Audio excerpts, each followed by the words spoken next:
어떻게 생각하세요? 한번 자신을 한번 가만히 이렇게 생각해 보세요. 나는 참 생각해본 복을 많이 받았다. 아니면 아휴 나는 이렇게 보갈머리 없는 사람이냐. 어떻습니까? 나는 참 복을 많이 받았다 하면 손 한번 들어보세요. 아버지는 뭐예요?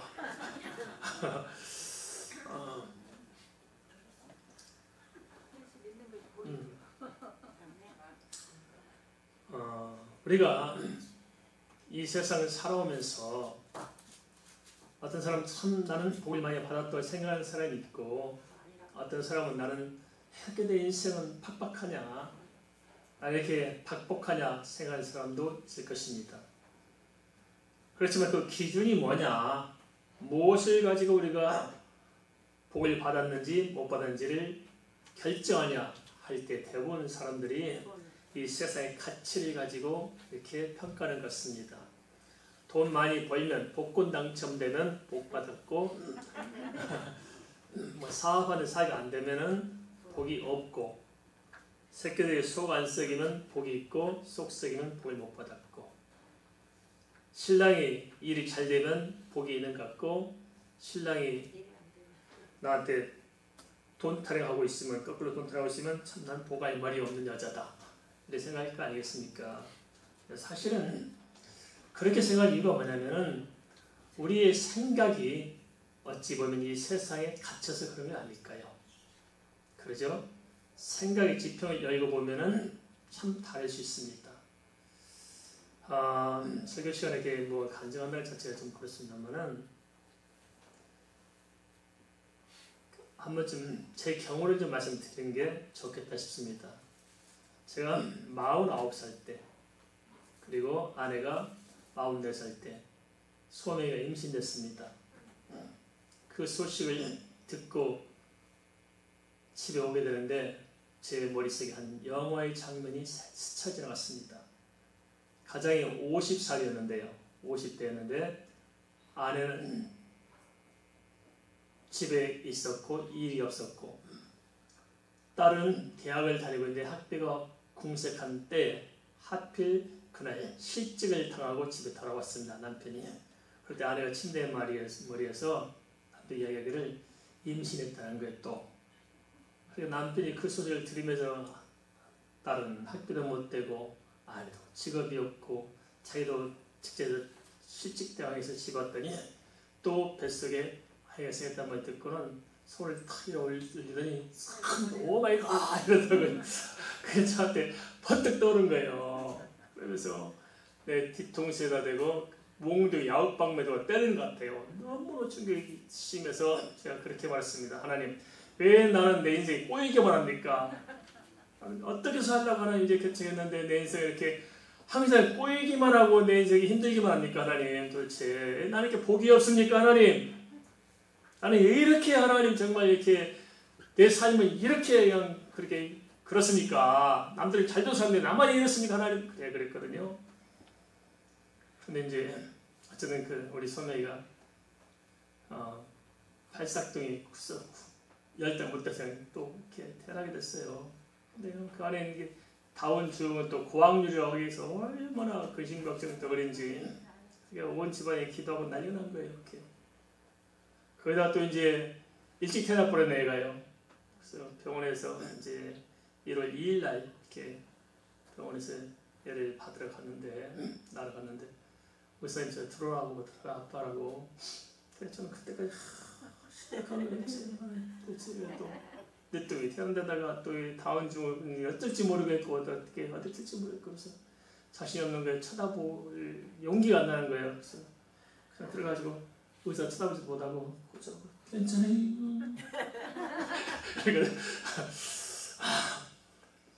그랬더니 그 여자 의사 선생님이 저한테 이렇게 딱 아이를 안겨주면서 건강한 딸이라고 그러더라고요. 그 순간 제가 눈물이 얼마나 복받치고 건강하다 한마디에, 딸이라는 한마디에 이 정말 얼마나 한순간 기쁨이 몰려들어온지, 세상에 태어나서 기쁨이란 그런 거더라고요. 난 처음 알았어요. 기쁨이라는 게 뭔지. 감격이 말할 수 없어요. 눈물이 복받칠 정도 감격이 있어서 오는데, 그래서 그 신동이 딸을 키우면서 제가 정말 행복했습니다. 어렵고 힘들 때마다 아무것도 없을 때마다 그래도 나는 이 귀염둥이 사랑둥이 딸이 있는 사람이야. 내가 그 모습 속에서 얼마나 이렇게 하루하루가 기쁘고 지고 감사한지 제가 아들들 낳았을 때는 잘 몰랐는데 처음에는 그냥 뭐 새벽기도 잠도 못 자면서도 없고 지금까지는 찬송 부르고 뭐 기도하고 이렇게 그러고 살았습니다. 화가 넘친 줄 알았더니 그것이 복이더라고요. 저는 그렇습니다. 지금도 뭐 혹시 우리에도 딸이 없는 사람 있을지 모르겠지만 딸 없는 사람 손 들어보세요. 아이고 딸이 없어 지금 나야지. 신동이 딸 하나쯤 있어야 인생을 놀아만 하지. 뭐 알겠어 인생에 대해서 말똥말똥하지 뭐가 축복인지 뭐가 뭔지 모르죠 이렇게. 그렇죠. 가만 살아오면서 제가 생각해보니까 저주라 해서 저주가 아니고 복이라 해서 복이 아니고 좀 더 깊게 생각해 볼 필요가 있더라고요. 인생이라는 게 우리가 몰라서 그렇게 다 참마다 속고 사는 게 너무 많더라고요. 그러죠? 우리 옳다고 믿었던 게 보면 아닌 경우가 너무 많잖아요. 그리고 아니라고 생각했던 것이 알고 보니까 진짜 맞는 경우도 많잖아요. 어디서 어떻게 보느냐에 따라서 참 인생이라는 것들이 보여지고 느끼고 생각하는 게 달라지더라 하는 것입니다. 정말 우리 크리스천으로서는 진짜 축복이 뭘까? 그래서 이 세상에서 뭐가 좀 잘 나가고 뭐해서 복이 아니고 정말 인생으로서 한 명의 내가 이 땅에 태어난 인간으로서 인간의 그 근본적인 생사 문제에 관한 그 문제를 해결하고 그 인생의 근본적인 문제에 빠져나와서 영원한 소망을 붙들고 사는 사람이 복되다. 동의하십니까? 그것이 뭐냐? 예수 믿고 구원받은 사람은 복이 있는 것입니다. 동의하시죠? 예수께서 내게 주신 구원보다도 더 큰 축복이 어디 있을까요? 이 땅에 아무리 우리가 복을 받고 산다 하더라도 인생이 끝나면 끝나는 거예요. 그렇지만 영원히 고통과 사망이 없고 애통함도 없고 눈물도 없고 슬픔도 없고 그곳에 영원히 산다. 이것이 지금 내 손에 쥐어져 있다. 하나님이 약속해 주셨다. 내가 지금 이 땅에서 그 세계를 지금 향해서 살고 있다 생각할 때 이건 진짜 무엇과도 비교할 수 없는 위대한 축복이 아니겠습니까? 우리가 이것을 누리고 있다고요. 가지고 있다고요. 예수 안에 있다고요. 그런데 문제는 답답하게 이걸 모르고 산다는 거예요. 막연하게 생각할 뿐이지 진짜 내가 천국에 있다는 사실을 모르고 산다는 거예요. 예수 믿는다고 하는 사람도 꼭 그렇게 말해요. 가봐야 알지. 가봐야 아는 것이 아니라 지금 우리에게 천국이 있습니다. 우리가 그 소망으로 살고 있습니다. 예수 믿는 자는 죽어도 살겠고 살아서 있는 자는 영원히 죽지 않습니다. 우리에게는 부활이 있고 영생이 약속되어 있다는 거예요. 아직 이 땅에 뭘로 비교할 수 있겠습니까? 그것을 지금 우리가 가지고 있고 그 안에 있는 이상 우리는 성공한 것입니다. 출세한 것입니다. 복이 있는 것입니다. 그래 사람들이 자꾸 속아요. 예수 믿으면서도 이 귀한 걸 모르고 자꾸 세상에서 속고 삽니다. 그래서 세상의 헛된 것 때문에 근심하고 걱정하고 염려하고 불안하고 초조합니다. 사람의 마음이 왜 저렇게 강박할까요? 가만 보면 뚜껑을 들여다보면 참 공허해요. 그죠? 누구나 공허해요. 마음을 어디 붙일 데가 없어. 사람 제정신이 아니에요. 자기 마음을 다스리지 못해. 그래서 이 세상에서 참들 많이 방황하시는 것 같아요.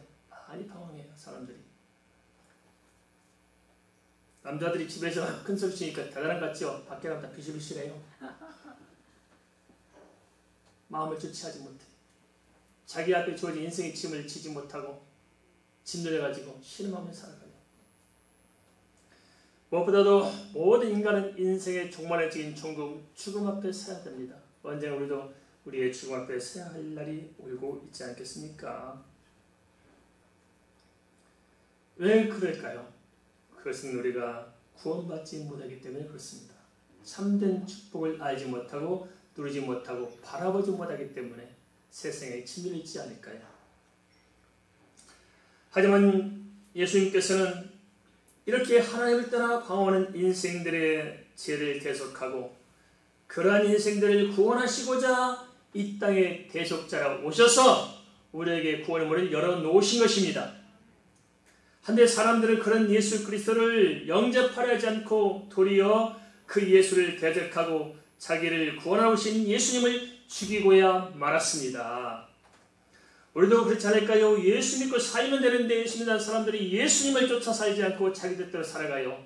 끊임없이 예수님을 대적하고 끊임없이 예수를 배반하고 끊임없이 말씀과 관계없이 살아가면서 그러면서 똑같이 세상에서 똑같이 세상 살고 함께 살아가면서 왜 나는 복이 없을까? 왜 힘들까? 왜 이럴까? 우리는 낙심하고 절망할 때가 얼마나 많냐는 것입니다.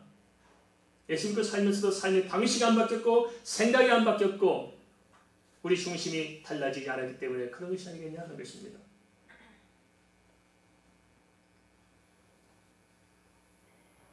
당시 유대 사람들도 마찬가지였습니다. 그들을 구원하는 예수 그리스도를 십자가에 못 박아버렸잖아요. 거기에 대해서 누가복음 22장 22절은 인자는 이미 작정된 대로 가거니와 그를 파는 그 사람에게는 화가 있었다고 기록하고 있습니다. 그래 안 해도 될 텐데 굳이 예수 그리스도를 못 박아 죽여요. 당시 유대 기득권층들은 예수님께서 나사로를 살리신 사건 때문에 초긴장을 하고 있었습니다. 그 긴장할 일이 아니거든요. 자기들이 기다렸던 메시아가 와서 죽은 자를 살리는 사건을 그 표적을 봤다는 것은 대단한 겁니다. 아, 이분이 그리스도구나 깨닫고 그분을 믿었으면 될 일인데 예수께서 죽은 나사로를 살리신 것을 보고 많은 사람들이 그 예수님을 쫓아가서 예수 믿고 구원받는 것이 못마땅해서 그 예수님을 쫓아가느라 자기들을 떠나갈까 싶어서 안달이 났습니다. 그래 그때 당시 대제사장에 있던 가야바가 거짓 명분을 내세워서 예수님을 죽이도록 사내들인 공회에서 공식적으로 결정합니다. 우리가 말하면 국회에서 결정한 거예요. 예수를 죽이자 국회에서 결정하고 나선 겁니다. 요한복음 11장 54절은 그 이후의 상황을 이렇게 기록하고 있습니다. 그러므로 예수께서 다시 유대인 가운데 드러나게 다니지 아니하시고 거기를 떠나 빈들 가까운 곳인 에브라임이라는 동네에 가서 제자들과 함께 거기 머무르시니라. 이렇게 성경이 자세히 이야기하는 것이 무엇일까요? 왜 이렇게 성경은 자세하게 시콜콜하게까지 이렇게 다 정황을 이렇게 클로즈해서 우리에게 보여주실까요? 그것은 성경은 사실이기 때문에 그렇습니다. 됐습니까? 철학과 사상이 아니에요. 그냥 종교적인 어떤 메시지가 아닙니다. 성경은 있었던 일을 사실적으로 보여줌으로 말미암아서 실제적으로 하나님의 소리를 어떻게 구원해 가는가 하는 그 역사를 제시해주고 있다는 거예요. 증거를 보여준 것입니다. 주님께서는 죽기 위해서 오셨습니다. 이 세상 어느 누가 죽기 위해서 태어난 사람이 있어요? 죽음이 목표인 사람이 있습니까? 그러나 주님은 죽음이 목표였고 죽음이 목적이었습니다. 유일하게 주님만 그러셨습니다. 한데 왜 그런 주님께서 죽음을 피해서 도망다니실까요? 그것은 죽음이 두려워서 그런 것이 아니고 주님께서 정한 때가 있었습니다. 정한 때. 죽음을 받아들일 수 있는 정한 때가 작정되어 있었다는 것입니다. 언제 죽기로 작정하셨을까요? 우리가 성경에 보면 자세히 나와 있습니다. 주님께서 십자가 사건을 이야기할 때가 언제냐면 마태복음 16장 16절 베드로가 주는 그리스도시요 살신 하나님의 아들이라고 고백한 그 고백을 듣고서야 비로소 주님 십자가에 매달려 죽으실 것을 그때 이야기한 것입니다. 그리고 주님께서 언제 십자가에 돌아가셨냐? 모든 사람들이 예수님께서 이 땅에 오신 그리스도라는 사실들을 공식적으로 표면적으로 대중적으로 인정할 그때 주님께서 십자가에 달리실 때 저분은 그리스도구나 알 수 있을 때 그때 돌아가시로 작정하신 것입니다. 한 명의 인간으로서 생물학적 인간으로서 자기 죄 때문에 죽는 예수가 아니고 모든 사람이 그리스도라고 알고 있을 때 많은 사람들이 그리스도를 인정할 때 그리스도로서 십자가에서 대속적인 죽음을 선택하신 것입니다. 그래서 그때가 오기까지 주님께서 기다리신 것입니다. 그리고 언뜻 보면 사람들에 의해서 주님께서 끌려가 죽음을 당할지는 보일지 모르지만 아닙니다. 그 모든 것을 작정하시 이끌하신 분 누구셨냐? 바로 예수 그리스도셨습니다. 내 죽음을 내가 선택하는 것입니다. 그게 주님께서 하신 일입니다. 마태복음 8장 20절에는 예수님이 당시 심정을 이렇게 기록합니다. 예수께서 이르시되 여우도 굴이 있고 공중의 새도 거처가 있으되 인자는 머리 둘 곳이 없다 하시더라. 그렇지만 하나님이시자 인간으로 이 땅에 오셔서 그리스도이신 인간의 육신을 입고 이 세상에 살아갈 때 예수님께서도 우리와 똑같이 배가 고프고 슬프고 안타까운 일이 많이 있지 않겠습니까? 그런 주님께서 당시 상황을 그렇게 말씀하신 거예요. 공중에 새도 거처가 있고 여우도 굴이 있지만 인자는 머리 둘 곳이 없다. 공중의 새보다도 또 여우보다도 예수님의 살아간 삶의 꼴이 형편없었습니다. 얼마나 고독했을까요? 예수님께서는 그러한 고난과 슬픔과 애통하는 삶을 통해서 또 십자가를 지시고 그렇게 해서 우리로 하여금 구원을 얻도록 하신 것입니다. 공세의 시작 전에 마귀의 시험부터 시작해서 예수님의 생애를 보면 어느 한 날 편한 날이 있었던 거예요. 우리가 가끔 힘들어합니다. 고통스러워합니다. 그럼 생각해봅시다. 주님이 힘들었을까요? 우리가 힘들었을까요? 상상할 수 없죠. 비가 안 되죠. 우리는 조금만 힘들어도 하나님 되십니까? 입장을 바꾸려 생각해 보십시오. 하는데 가만 보면 주님은 더 힘들었어요. 더 고통스럽고 더 슬펐고 더 애통했고 어느 하나 당신이 잘 챙긴 것이 없었어요. 초라하게 짝이 없는 삶. 그리고 마침내 모욕과 멸시를 당하면서 십자가에 매달렸던 삶. 그를 통해서 우리에게 구원을 주셨습니다. 그리고 오늘 우리가 예수 믿고 구원받기까지 얼마나 많은 고난의 역사가 있었습니까? 선지자 이사야는 톱으로 잘려서 죽었습니다. 예수님의 제자들도 마찬가지 얼마나 고통을 겪었습니까? 복음 전했던 베드로 사도는 십자가에 뼈를 매달려 죽었다고 전해져 오잖아요. 그리고 우리 한국 땅에서 선교사들이 와서 얼마나 많이 피를 흘렸습니까? 이 땅에서 얼마나 순교가 있었습니까? 그 모든 핏값으로 오늘 우리가 예수 믿고 구원을 받았으니 우리가 받을 구원의 가치가 무엇일까요? 이 세상 그 무엇이 이 무수한 사람들의 생명을 가지고 줄 수 있는 것이 무엇이 있을까요? 그러나 우리가 받은 구원은 그 엄청난 값을 지불하고 얻은 것입니다. 그렇게 예수 믿고 구원받은 것이 어마어마한 축복인 것입니다. 상상할 수 없는 것입니다. 그런데 이 가치를 알고 살면 되는데 모르고 살기 때문에 가끔 속아서 세상 것이 커 보이고 우리 안에 있는 것을 모르고 우리가 낙심하고 절망하며 살지 않겠나 싶습니다.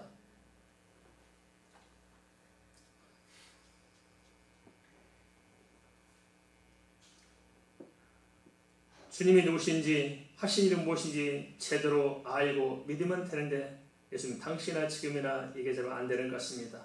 하나같이 영적으로 무지한 거지요. 안다고 하지만 알지 못하고 듣는다 하지만 듣지 못하고 이거 정말 안타까운 노릇이 아니겠습니까? 요한복음 11장 51절 이렇게 기록하고 있습니다. 유대인의 유월절이 가까움에 많은 사람이 자기를 선결하기 위하여 유월절 전에 시골에서 예루살렘으로 올라갔더니 유대인들은 유월절을 지키기 위해서 팔레스타인 곳곳에서 예루살렘으로 모여들었습니다. 유월절 만찬을 먹기 위해서 당시 이스라엘 사람들은 이월절 정결 의식을 당연한 것으로 받아들이고 열심히 참여했습니다. 그들의 종교적인 열심은 정말 대단해서 유월절 예루살렘은 사람들로 아주 그냥 인산인해를 이루었을 것입니다. 그렇지만 문제가 있었어요. 그 뭐냐? 그 유월절을 지키자고 그렇게 몰려들었지만은 정작 유월절이 무엇인지, 유월절 어린 양에 대한 하나님의 그 언약이 무엇인지는 관심이 없었다는 것입니다. 그리고 예수 믿고 교회 다닌다지만은 사실상 정말 우리가 믿는 예수님이 어떤 분인지 예수님과 나의 관계가 무엇인지, 예수 아닌 것이 무엇인지 도대체 그 본질적인 성경이 말하고 성경 우리에게 들려주고자 하는 것이 무엇인지에 대해서는 별로 그렇게 관심이 없는 것과 같습니다. 다 자기 서름에 울지 지금 때 눈물 흘린 사람이 있습니까? 그 참 우리 현실 아닐까요? 참 어떻게 보면 인간이 참 이기적인 것 같아요. 그죠? 너무 철저히 이기적입니다. 주님이 십자가에서 못 박혀 죽으시고 피 흘려서 나를 이렇게 자네 삼아주셨는데 우리는 그 주님의 애통에 대해서 별로 아파하지 않아요. 주님의 십자가 때문에 주님이 당한 고통 때문에 슬퍼하고 탄식해본 적이 있습니까? 눈물을 흘려본 적이 있습니까? 그런 별 관심이 없어요. 그저 내 현실의 문제 때문에 아파하고 그 주님을 빙자해서 우리는 뭔가 좀 해보려고 또다시 우리는 이기심을 펼쳐놓고 있지 않습니까? 이게 다 지금 우리가 주님을 안다면 모르는 것이고 성경을 안다면 모르는 것 때문에 그런 거 아닐까요? 우리에게 진정한 축복이 무엇인지 진정한 가치가 무엇인지를 우리는 상실한 채 살고 있어서 그런 것이 아니냐는 것입니다. 유대인들은 그래서 복음을 종교로 바꿨습니다. 예수 그리스도의 언약을 통해 그 핏값으로 만민을 구원하고자 했던 하나님의 그 복음을 그냥 자기들 편한 식으로 율법적인 종교로 바꾸고 만민을 구원하기 위해서 선택한 이스라엘 백성들이 자기들만 구원한다고 이방인을 멸시하고 그래서 결국은 하나님을 열심히 찾는 것처럼 보였지만 사실 그들은 하나님을 찾는 것이 아니고 하나님을 이용해서 자기들의 자리를 지켜내고 자기들의 권세를 부리려고 수작을 다했던 것입니다. 이것은 오늘날도 비슷하지 않을까 싶습니다. 도대체 우리가 왜 그렇게 방황할까요? 왜 성도들이 그렇게 힘을 잃고 살아갈까요? 그것은 하나님의 언약과 내게 베풀어지는 구원의 가치가 무엇인지를 몰라서 그런 건 아닐까요?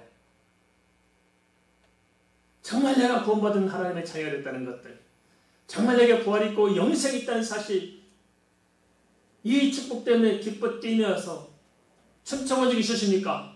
방바닥에 굴러다녀 본 적이 있으십니까? 우리가 주님을 찾는 이유가 뭘까요? 주님 만날 이유가 뭘까요? 우리가 인생 문제에서 해결하기 진짜 절박한 것이 무엇일까요? 우리는 이것들은 별 관심이 없어요. 그죠? 그저 와서 좀 애들 안 되는 취직이 좀 되면 복 받은 것이고, 그저 좀 안 되는 사업이 좀 되면 굉장히 은혜 받은 것이고, 그래 봤던들 인생은 짧습니다. 인생은 짧아요. 세월이 잠깐 흘러 지나갈 것입니다. 그렇다고 우리가 무슨 가난뱅이로 살고 뭐 인생 포기하고 실패자로 살냐 그 말이 아니고 중요한 것을 붙잡을 때 나머지는 따라오게 되어 있습니다. 보너스가 무엇인지 본봉이 무엇인지 잘 알아야 됩니다. 본봉을 제대로 받아야 됩니다. 우리는 본봉을 잊어버리고 살아가고 있습니다.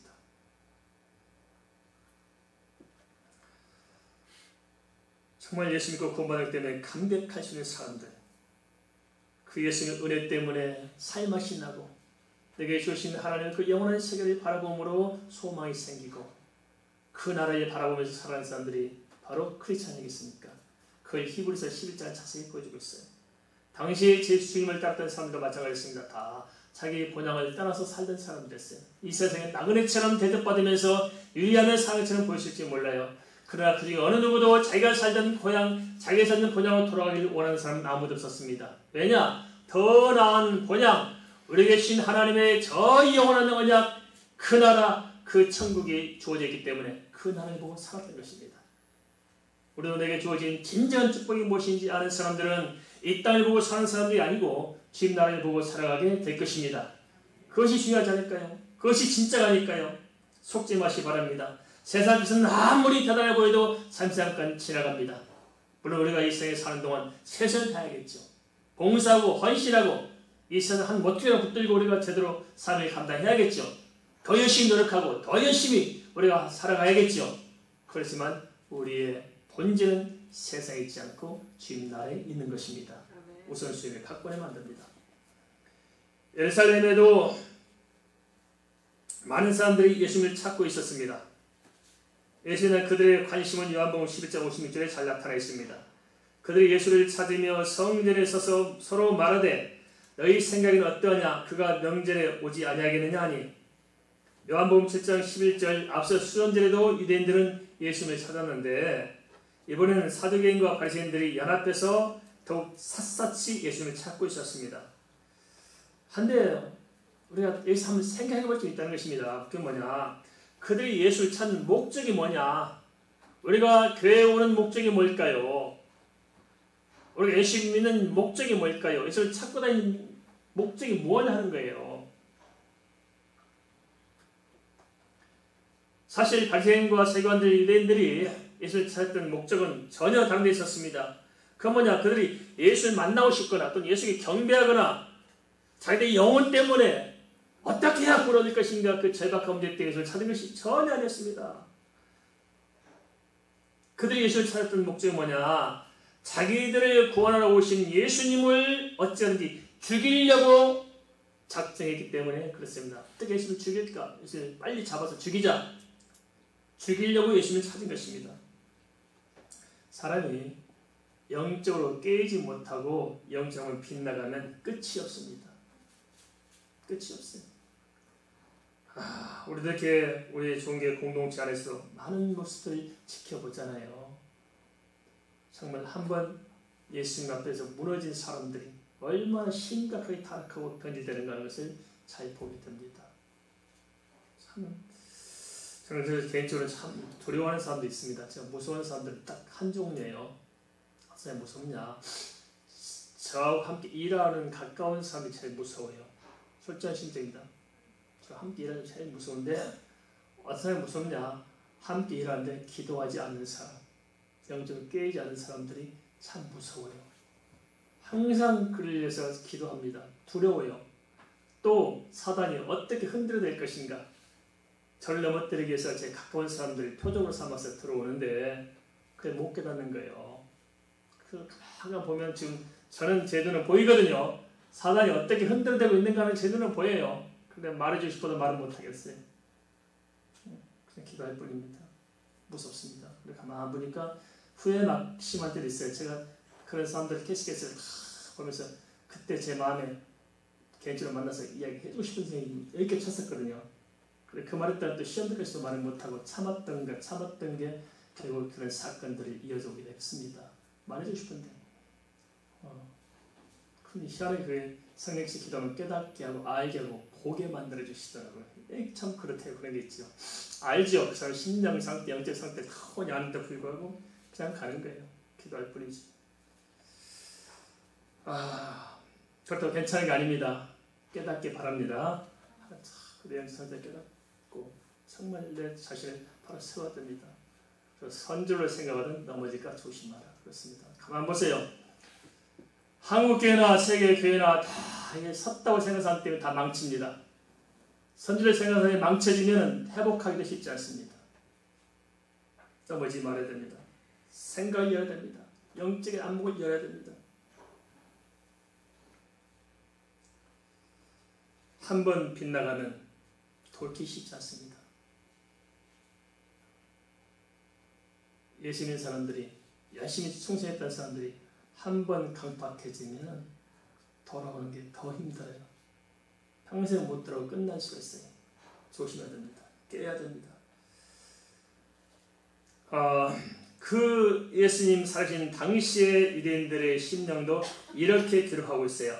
요한복음 11장 47절에 48절입니다. 이에 대제사장들과 바리새인들이 공회를 모으고 이르되 이 사람이 많은 표적을 행하니 우리가 어떻게 하겠느냐? 만일 그들이 그를 이대로 두면 모든 사람이 그를 믿을 것이요 그리고 로마인들이 와서 우리 땅과 민족을 빼앗아가리라. 이게 맞는 말일까요?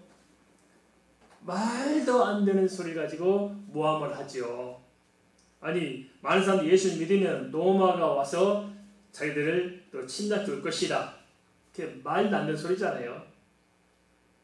근데 웃긴 것은 이게 통해요. 희한하죠? 이게 통한다는 거예요. 제가 겪어보니까 그렇더라고요. 말도 안 되는 게 통하더라고요. 진실이 통한 것이 아니고 거짓이 잘 통해. 왜 그럴까요? 그건 사단의 역사 때문에 그렇습니다. 사단이 하는 일이라.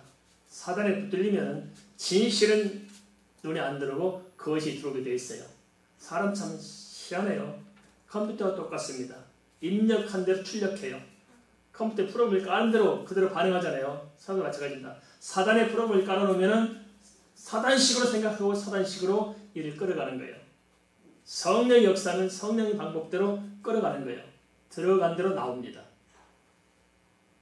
우리가 누구에 붙들리는가 이게 참 중요합니다. 인간의 마음을 잘 다스려야 됩니다. 인간의 마음은 공유지역입니다.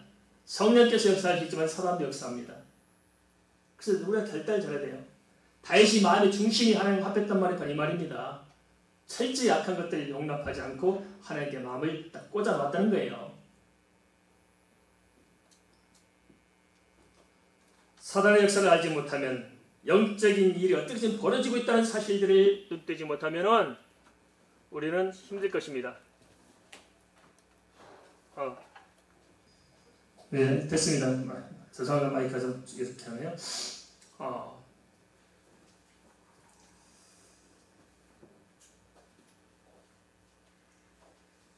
유대인들은 예수님을 속히 체포하고 싶었지만 그것이 자기들의 뜻대로 잘 안 되는 것 같아서 조바심이 생겼을 것입니다. 예수님을 찾아가는 이유가 무엇이며 교회에 다니는 이유가 무엇인지 다시 생각해야 됩니다. 우리가 왜 주일날 모여야 됩니까? 다시 생각해야 됩니다. 참된 축복이 무엇인가? 우리가 무슨 생각을 품고 우리가 어떤 가치관을 가지고 어떤 비전과 어떤 목표를 가지고 어떤 삶을 지향하고 있는가에 대해서 크리스천들이 좀 생각을 해야 됩니다. 그저 살 것이 아닙니다. 좀 더 깊이 생각해서 내가 본질에 접근할 때 보이지 않는 것이 보이게 되어 있고 발견되지 못한 게 발견되게 되어 있습니다. 간혹 그렇습니다. 하나님께서 우리에게 모든 좋은 것을 다 주셨어요. 근데 문제는 뭐냐? 우리의 욕심에 우리가 눈이 가려져서 우리가 볼 것을 못 보는 거예요. 정말 영원한 주님 나라, 영생의 축복이 우리에게 주어져 있지만은 그것마저 우리가 보지 못하고 알지 못하고 그것마저 우리가 마음으로 깨달아 붙들지 못함으로 말미암아서 우리가 마치 세상에서 버려진 자처럼 내동되어 있는 사람처럼 살아가는 것이 나인지 모르겠습니다.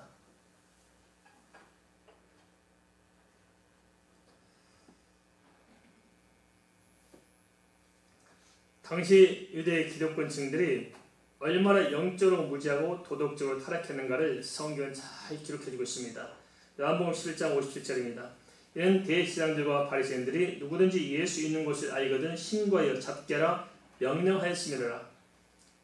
유대인 중에서 바리새파와 사두개파는 서로 교리가 달라서 따로 놀던 사람입니다. 대표적으로 부활에 대해서 다릅니다. 사두개파는 부활이 없다고 생각하고 바리새파는 부활이 있다고 생각하잖아요. 그래서 서로 이 집단들이 섞여지지 않고 따로 놀던 사람들입니다. 한데 웃기는 것은 예수님을 죽이는 데는 서로가 하나가 됩니다. 서로 싸우고 시비하는 것들이 예수 죽인 데는 하나가 된다는 게 말이 되겠습니까? 그렇게 해요.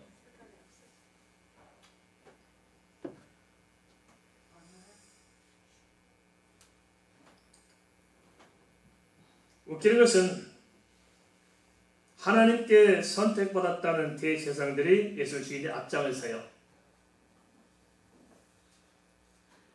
누가복음 23장 12절 보니까 원수지가 있던 헤롯과 빌라도도 예수님을 죽인 데는 서로 원수지가 있잖아요. 빌라도와 헤롯이 서로 정적이었고 서로 죽이지 못해 안 달렸던 사람들이 예수를 죽이는 당일에 서 친구가 돼요. 왜 그럴까요? 뿌리가 같아서 그렇습니다. 뿌리가 같은 거. 다 사단의 종들이가 뿌리가 같습니다. 그래서 이유야 어떻고 말이 어떻고 명분이었든지 표면적으로 드러난 것이 어떻든지 관계없이 뿌리가 같은 것들은 결국 같이 모입니다. 종교 통합도 그렇잖아요. 뿌리가 같으니까 아무 상관없이 같이 모여지는 거예요. 그러나 우리는 뿌리가 달라요. 그래서 안 모여지는 거예요. 우리는 어쩔 수 없는 거예요. 사람도 그렇더라고요. 가만 보면 비슷한 사람끼리 모여요. 그죠? 정말 주님을 찾고 주님을 위해서 살기를 원하는 사람들은 그런 사람들이 모여져요. 아닌 사람들은 시비하게 좋아하고 뭐하는 사람들은 또 그런 쪽으로 모여. 이게 영적인 문제입니다.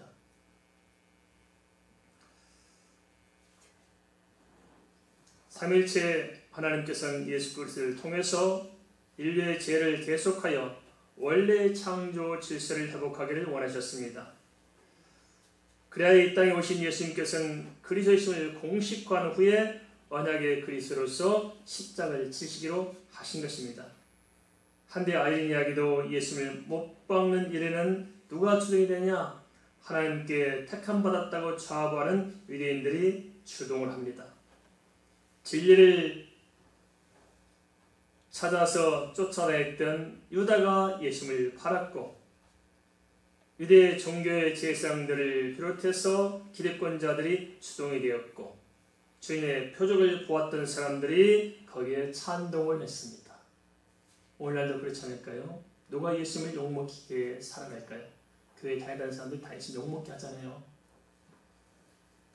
그리고 정말 누가 교회를 혼란스럽게 만들고 누가 교회를 깨부실까요? 다 나름대로 영적으로 섰다고 자부하는 나름대로 그런 사람들이 결국은 교회를 짓밟고 분란시키고 깨부시고 엉망으로 만들지 않습니까? 이걸 조심해야 됩니다. 항상 사단은 교회를 무너뜨리기 원하고 누구를 사용하느냐? 하나님이 없는 하나님의 명분을 가지고 살아가는 사람들이 첫 대상자들입니다. 조심해야 됩니다. 그래서 기도해야 됩니다. 선주를 생각하거든 너무 이렇게 조심하라고 했는데 내가 그런 사람이 아닌가를 많이 생각해야 됩니다. 알겠습니까? 다 나는 괜찮다고 생각해요. 나는 괜찮다고 생각해요. 그렇습니까? 얼마나 우리가 실망을 많이 합니까? 안 그렇잖아요. 실제는. 지금 이것이 우리에게 주어진 현실적인 문제일 수 있습니다. 잘 생각하십시다. 천국 가는 게 누구에게나 열려있지만 우리의 이런 잘못된 처신 때문에 아무나 천국 못 가잖아요. 주님께서 우리에게 주신 것은 엄청난 것들을 주었습니다. 당신은 십자가에 못 박아서 그 모든 고난을 통해서 구원의 길을 주셨건만 우리는 그것을 알지 못하고 각기 자기 소견에 따라 삶으로 하나님을 짓밟고 하나님을 대적하고 끝내는 주님의 못 박는 자리까지 다시 나가고 있지 않습니까? 정신 바짝 차려야 됩니다. 영적으로 갈수록 혼란스러워집니다. 전 세계를 한 번씩 흐름이 어디로 흘러가고 있는지 이렇게 저렇게 진짜 믿는 사람을 찾아보기 어렵습니다. 주님께서 우리에게 그 엄청난 주셨건만 왜 알지 못할까요? 참된 축복이 무엇인지 내가 주님 안에 어떤 존재인지 주님께서 나를 위해서 무엇을 행하셨는지 우리가 다시 한번 그것을 깊게 깨닫고 알아서 유대인들 같은 전철을 반복하지 않도록 하나님 앞에 새 은혜를 누리시기를 주의 이름으로 축원을 드립니다.